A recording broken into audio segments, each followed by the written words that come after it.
অৱশেষত ৰহস্য ফাদিল চেৰাপুঞ্জীত দাৰে ঘপিয়াই জীৱন কাঢ়িছিল ৰাজা ৰঘুবংশী স্থানীয় ব্যৱসায়ীৰ সৈতে 23 মেত কি কথাত কাজিয়া হৈছিল সুনম আৰু ৰাজাৰ ইয়াৰ আগৰটো ভিডিঅ'ত মধ্যপ্ৰদেশৰ পৰা চেৰাপুঞ্জীলৈ ফুৰিবলৈ আহি নিখোজ হৈ পৰা দম্পতিটোৰ বিষয়ে কিছু তথ্য আমি আপোনালোকক জনাবলৈ চেষ্টা কৰিছিলোঁ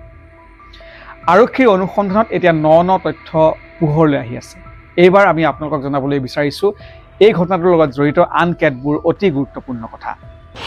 13 দিনৰ পিছতো সন্ধান নাই সুনম ৰঘুবংশীৰ চেৰাপুঞ্জীৰ পাহাৰত সুনমক বিচাৰি চলাথ কৰিছে মেঘালয় আৰক্ষীয়ে 23 মেত যেতিয়া এই দম্পতিটো চেৰাপুঞ্জীত উপস্থিত হৈছিল চেৰাপুঞ্জীত উপস্থিত হোৱাৰ পাছত সুনম ৰঘুবংশীয়ে তেওঁৰ শাহুৱেকক ফোন কৰিছিল ফোন কৰাৰ পাছত তেওঁ এটা কথা কৈছিল যে তেওঁলোকে ট্ৰেকিং কৰিবলৈ যাব এখন জংঘলৰ মাজত লগতে 24 মেত তেওঁলোক ক'ত ফুৰিবলৈ যাব এই সম্পৰ্কটো মাকক অৱগত কৰিছিল কিন্তু সেই ফোন কলে আছিল শেষৰটো ফোন কল কাৰণ সেইদিনা আবেলিৰ পৰা হঠাৎ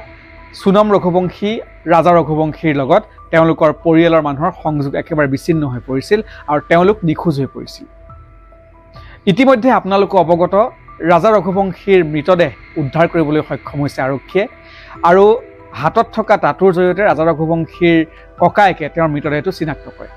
মৃতদেহটো মৰণোত্তৰ পৰীক্ষালৈ প্ৰেৰণ কৰাৰ পাছত যি ৰিপৰ্ট আহিছে সেই ৰিপৰ্টেও এতিয়া সমগ্ৰ দেশজুৰি তোলপাৰ লগাইছে আৰক্ষীয়ে ইতিমধ্যে উদ্ধাৰ কৰিছে এখন দা যিখন দাৰে ঘপিয়াই হত্যা কৰা হৈছিল ৰাজা ৰঘুবংশী ইফালে তেওঁলোক যি ঠাইত আছিল মোকমাও ডিষ্ট্ৰিক্ট সোহৰাৰ মোকমাও ডিষ্ট্ৰিক্টত ইতিমধ্যে এটা ৰেইনকোট যিটো ৰেইনকোটত তেজৰ কিছুমান চেকুৰা লাগি আছিল সেই ৰেইনকোটটো ইতিমধ্যে আৰক্ষীয়ে উদ্ধাৰ কৰিছে আৰু ফৰেনচিকলৈ প্ৰেৰণ কৰিছে কিন্তু এই পৰ্যন্ত উদ্ঘাটন হোৱা নাই যে সেই ৰেইনকোটটো সুনম ৰঘুবংশীৰ হয় নে নহয় ইষ্ট খাচী হিলছৰ আৰক্ষী অধীক্ষক বিবেক সায়ামে জনাইছে এই তথ্য সেইদিনাই অৰ্থাৎ 23 মেৰ দিনাই অন্তিমবাৰৰ বাবে ৰাজাৰ মাতৃৰ সৈতে কথা পাতিছিল সুনমে মাতৃক হাবিত ট্ৰেকিং কৰি জলপ্ৰপাত চোৱাৰ কথা কৈছিল সুনমে কিন্তু তাৰ পিছৰে পৰা হঠাৎ সুনমৰ ফোন কাট খাই যায় ইতিমধ্যে ঘটনাৰ সন্দৰ্ভত সিবিআই তদন্ত দাবী জনাইছে ৰাজা ৰঘুবংশীৰ পৰিয়াল আৰু এক তথ্য আহি পৰিছে মেঘালয় আৰক্ষীৰ ফালৰ পৰা জানিবলৈ দিছে যে 23 মেত যেতিয়া তেওঁলোকে চেৰাপুঞ্জীলৈ বুলি যাত্ৰা আৰম্ভ কৰিছিল সেই সময়ত এগৰাকী স্থানীয় ব্যৱসায়ীৰ সৈতে কিছু কথাৰ তৰ্কাতৰ্কি হৈছিল সুনম ৰঘুবংশী আৰু ৰাজা ৰঘুবংশী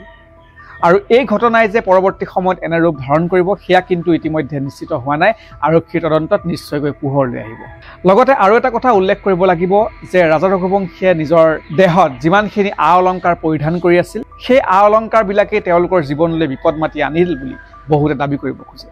কাৰণ প্ৰায় 10 লাখ টকাৰ মূল্য অলংকাৰ পৰিধান কৰি আছিল ৰাজা ৰঘুবংশীয়ে যেতিয়া ৰাজা ৰঘুবংশীৰ উৱলি যোৱা ডেড বডি আৰক্ষীয়ে উদ্ধাৰ কৰিছিল ডেড বডিটোৰ লগত এখন মহিলাই ব্যৱহাৰ কৰা চূৰ্ণী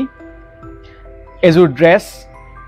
কেইটামান টেবলেট আৰক্ষীয়ে উদ্ধাৰ কৰিবলৈ সক্ষম হৈছে এই সম্পৰ্কত আমি এটা ভিডিঅ' প্ৰস্তুত কৰিছিলোঁ এবাৰ সেই ভিডিঅ'টো আমি আপোনালোকৰ বাবে আগবঢ়াইছোঁ অৱশেষত ৰহস্য ফাদিল চেৰাপুঞ্জীত দাৰে ঘপিয়াই জীৱন কাঢ়িছিল ৰাজা ৰঘুবংশী স্থানীয় ব্যৱসায়ীৰ সৈতে 23 মেত কি কথাত কাজিয়া হৈছিল সুনম আৰু ৰাজাৰ 13 দিনৰ পিছতো সন্ধান নাই সুনম ৰঘুবংশীৰ চেৰাপুঞ্জীৰ পাহাৰত সুনমক বিচাৰি চলাথ কৰিছে মেঘালয় আৰক্ষীয়ে ইফালে ৰাজাৰ মৃতদেহৰ মৰণোত্তৰ পৰীক্ষাৰ ৰিপৰ্টক লৈ তোলপাৰ সমগ্ৰ দেশ হত্যাকাণ্ডত ব্যৱহৃত দা উদ্ধাৰ কৰিছে আৰক্ষীয়ে উদ্ধাৰ হৈছে এটা ৰেইনকোট অৱশ্যে উদ্ধাৰ হোৱা ৰেইনকোটটো সুনম ৰঘুবংশীৰ হয় নে নহয় সেয়া এতিয়াও নিশ্চিত হোৱা নাই ৰাজা ৰঘুবংশী আৰু সুনম ৰঘুবংশীয়ে ভাড়া লৈ লোৱা স্কুটি উদ্ধাৰ হোৱা স্থানৰ পৰা এই মাওকুমৰ দূৰত্ব বৰ বেছি নহয় ইফালে 23 মেত স্থানীয় মহিলা চাহ বিক্ৰেতাৰে কাজিয়া হৈছিল সুনম আৰু ৰাজাৰ ইষ্ট খাচী হিলছৰ আৰক্ষী অধীক্ষক বিবেক সায়ামে জনাইছে এই তথ্য সেইদিনাই অৰ্থাৎ 23 মেৰ দিনাই অন্তিমবাৰৰ বাবে ৰাজাৰ মাতৃৰ সৈতে কথা পাতিছিল সুনমে মাতৃক হাবিত ট্ৰেকিং কৰি জলপ্ৰপাত চোৱাৰ কথা কৈছিল সুনমে কিন্তু তাৰ পিছৰে পৰা হঠাৎ সুনমৰ ফোন কাট খাই যায়। ইতিমধ্যে ঘটনাৰ সন্দৰ্ভত CBIৰ তদন্ত দাবী জনাইছে ৰাজা ৰঘুবংশীৰ পৰিয়াল। আনহাতে মেঘালয় চৰকাৰে SIT গঠন কৰি তদন্ত অব্যাহত ৰাখিছে। এতিয়া সকলোৱে আশা কৰিছে সুনম ৰঘুবংশী সুশৰীৰে উদ্ধাৰ হোৱাটো, কাৰণ সুনম ৰঘুবংশী উদ্ধাৰ হ'লেই ঘটনাৰ আৰু বহু তথ্য পোহৰলৈ অহাৰ সম্ভাৱনা আছে। নিশ্চয়কৈ এই ঘটনাটোৱে এতিয়া সমগ্ৰ দেশজুৰি তোলপাৰ লগাইছে। মেঘালয় চৰকাৰে যদিও ঘটনাটোৰ তদন্ত কৰিবৰ বাবে SIT গঠন কৰিছে বা ইতিমধ্যে সুনম ৰঘুবংশীক বিচাৰি আৰক্ষী অভিযান অব্যাহত ৰাখিছে, কিন্তু ইয়াকে লৈ সন্তুষ্ট হ'ব পৰা নাই মধ্যপ্ৰদেশৰ ভূপালৰ এই পৰিয়ালটোৰ লোকসকল। তেওঁলোকে CBIৰ জৰিয়তে অনুসন্ধান কৰিবৰ বাবে দাবী জনাইছে আৰু মেঘালয় আৰু মধ্যপ্ৰদেশ চৰকাৰৰ তৎপৰতাত ইতিমধ্যে বিষয়টো অনুসন্ধানৰ বাবে আগবাঢ়িছে। মেঘালয়ৰ মুখ্যমন্ত্ৰী কনৰাড চাংমাই এই বিষয়টো এক অতি গুৰুত্বপূৰ্ণ হিচাপে বিবেচনা কৰিছে আৰু এই ঘটনাৰ সমগ্ৰ বিস্তাৰিত তথ্য অতি শীঘ্ৰে ৰাইজৰ মাজলৈ আহিব বুলি আৰক্ষীয়ে উদ্ঘাটন কৰিব পাৰিব বুলি তেওঁলোকে বিশ্বাস কৰিছে। কিন্তু ইয়াৰ লগে লগে এটা প্ৰশ্ন আহিছে যে বৰ্তমান সময়ত চেৰাপুঞ্জী হৈ থকা নাই নেকি পৰ্যটকৰ বাবে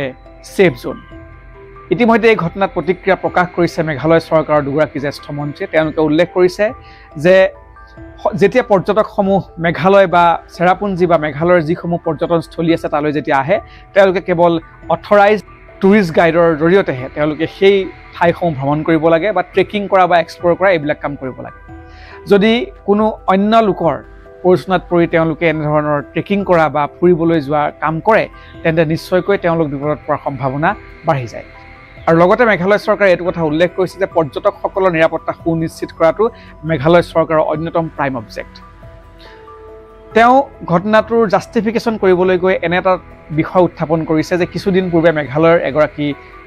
ব্যক্তি গৈ থাইলেণ্ডত নিখোজ হৈ পৰিছিল। তেওঁ উল্লেখ কৰিছে যে থাইলেণ্ডত যিহেতু মেঘালয়ৰ পৰ্যটকগৰাকী নিখোজ হৈ পৰে, গতিকে ৰাইজে এতিয়া ক'ব নেকি যে থাইলেণ্ড পৰ্যটকৰ বাবে বৰ্তমান ছেফ হৈ থকা নাই। মুঠতে সমগ্ৰ দেশজুৰি এতিয়া সুনম ৰঘুবংশী আৰু ৰাজা ৰঘুবংশীৰ যি